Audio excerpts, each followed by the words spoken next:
just wanted to make a video and tell you guys a story that I told on my podcast. I'm actually driving back to a place that I used to live. This is back in the woods. It's in Macon, Georgia. It's a trailer park. I'm not even sure if this place is still there. But I want you to keep these woods in mind, okay, while I tell you this story. And I'm going to tell you this is 2005, maybe, 6. I am very young in this, and a couple friends of mine are renting this single wide trailer back in this tiny little trailer park. Now, this trailer park has two sides.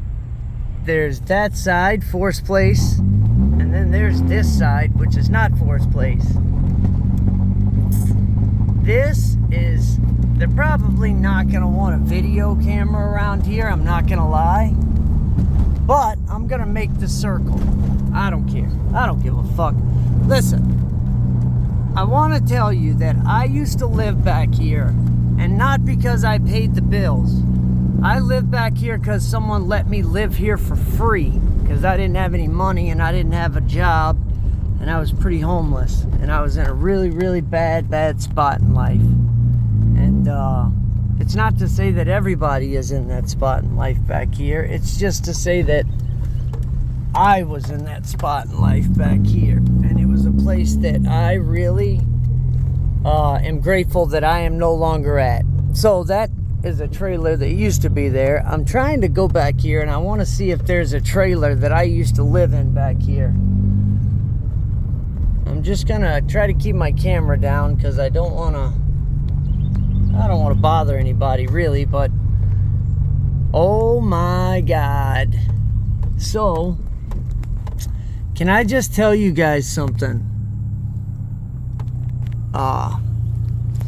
This used to be my neighborhood. This right here used to be where I lived. You see that trailer right there?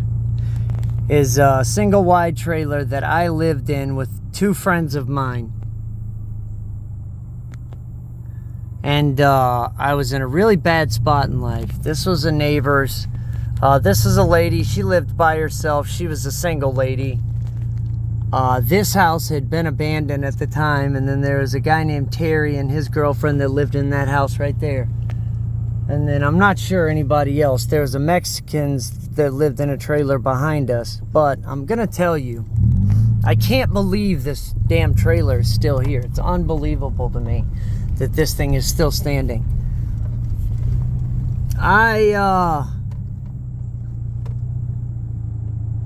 Wow, 2018.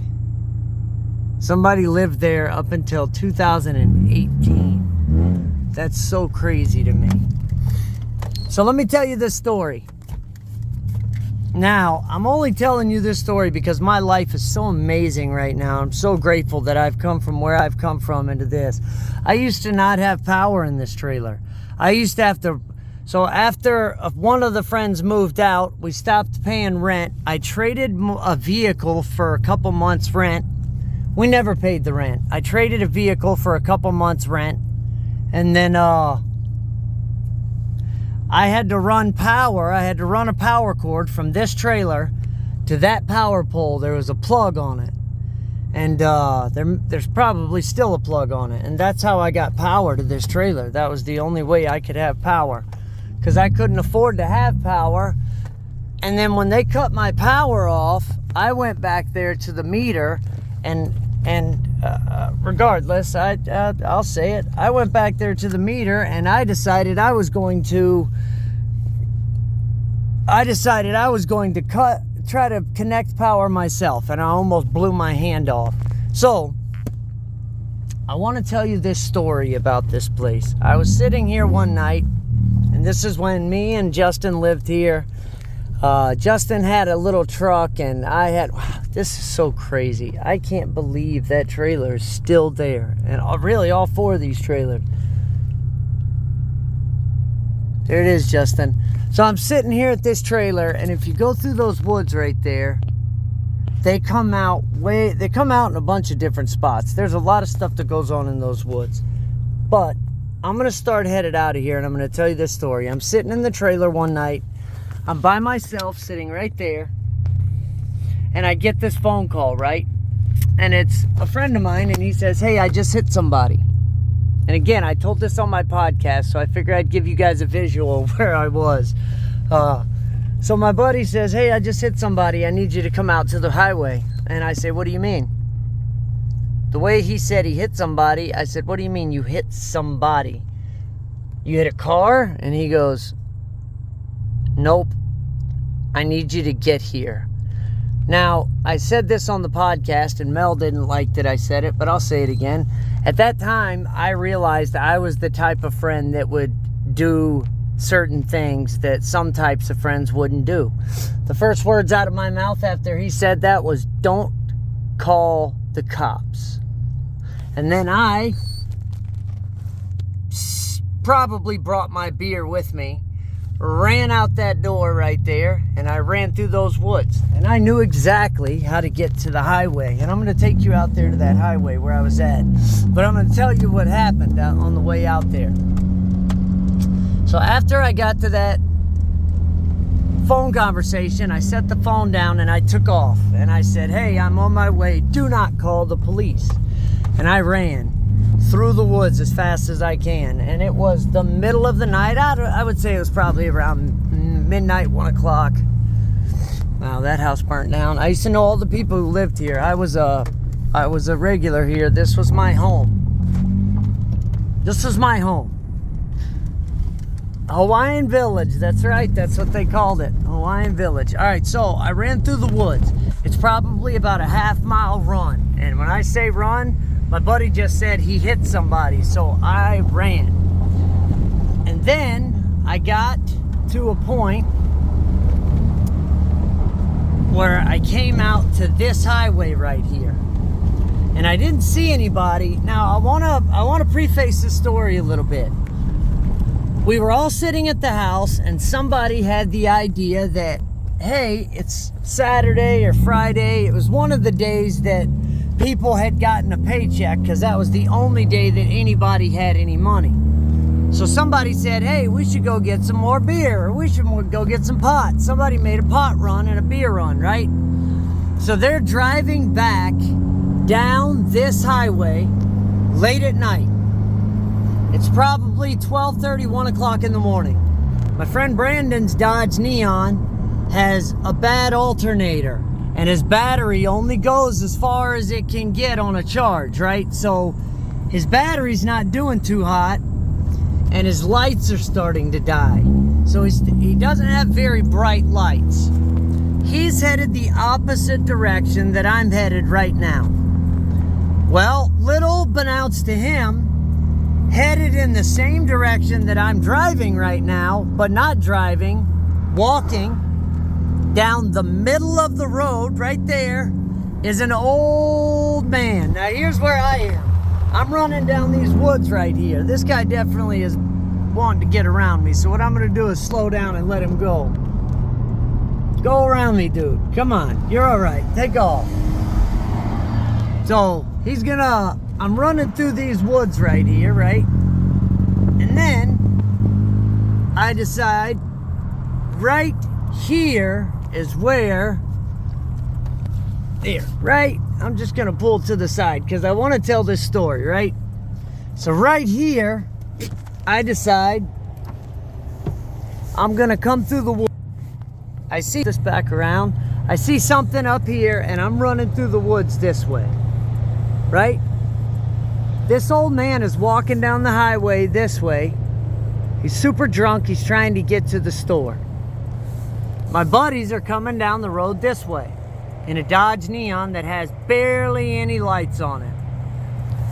Well, they see the guy at the last second, and it looks like he goes right about the same time that they went right, only they both went the same direction.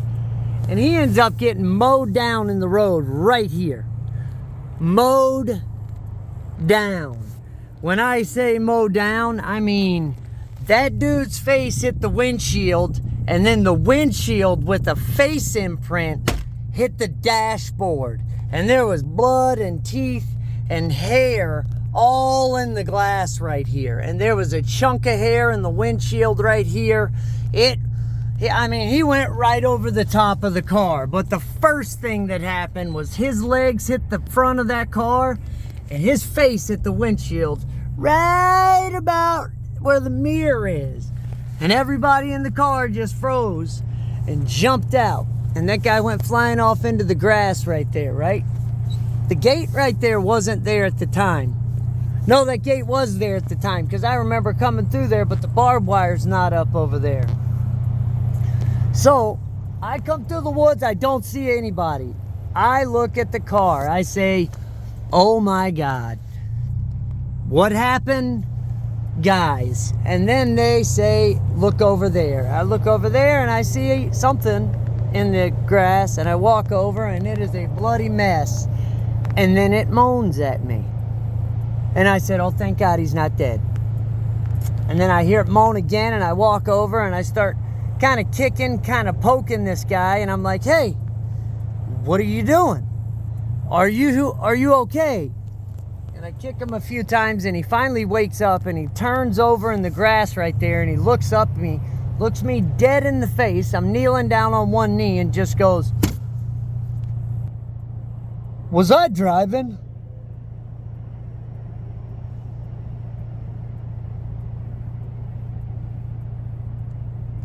Was I driving?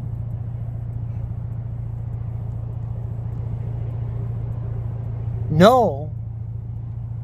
You just got smashed by a car driving down the highway, and they're going to be picking your teeth out of the dashboard of my buddy's 98 Dodge Neon at the body shop for the next 2 weeks if you ever want them back again.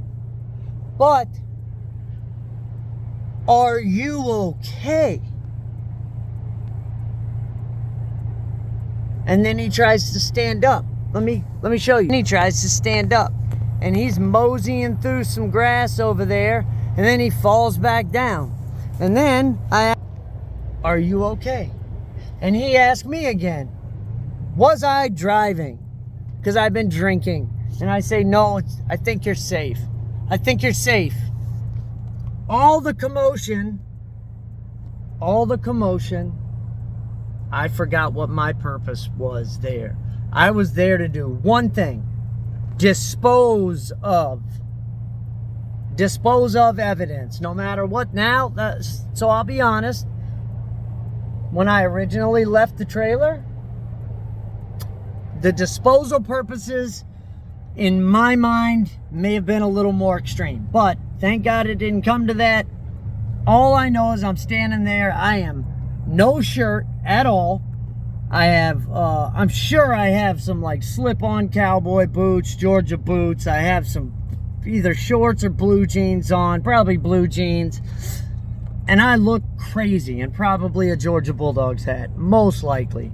So I take whatever my buddies have, and I stand there on the side of the road like an idiot. And then when the cops get there, they go, hey, what are you doing here? And I'm like, oh, I don't know. Did you see anything happen? I don't see nothing, man.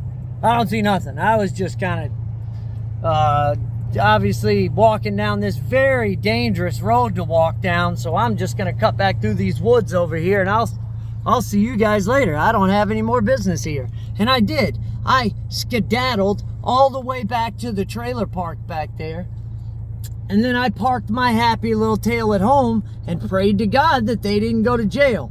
But before I left, I get back to the grass, and I hear this guy on the grass yelling. At that time, some lady pulled up, and she goes, oh my God, she's screaming, she's saying something. She's screaming because she knows this guy. And she's like, are you okay? Are you okay? And the last thing I remember hearing this guy say was legendary. I'll never forget it. It's what I think every time Mel is getting in my ear. I'll be all right if you stop yelling in my effing ear. That's his exact words he told to her with 2 broken femurs and the top half of his head sticking out of a Dodge Neon. Are you okay?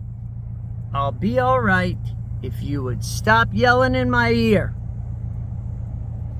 So anyway, I told that story on the podcast, and I just happened to be in a place I never thought I'd be again. And I just figured I'd let you guys know. Yeah, I was a part of it, but we were cleared of any criminal intent. So I could tell you guys some more stories. Believe you me, I've got 20 more from here to the highway. But I'm gonna get out of here, guys. I'll see you later. I'll post this up. Let me know what you think. I'll try to find the podcast episode and connect the two somehow, because it'll be if you listen to the podcast, I want you guys to hear this or see this. Love you guys. Don't forget to keep what you have. You got to give it away. Go make somebody happy today. Love you guys.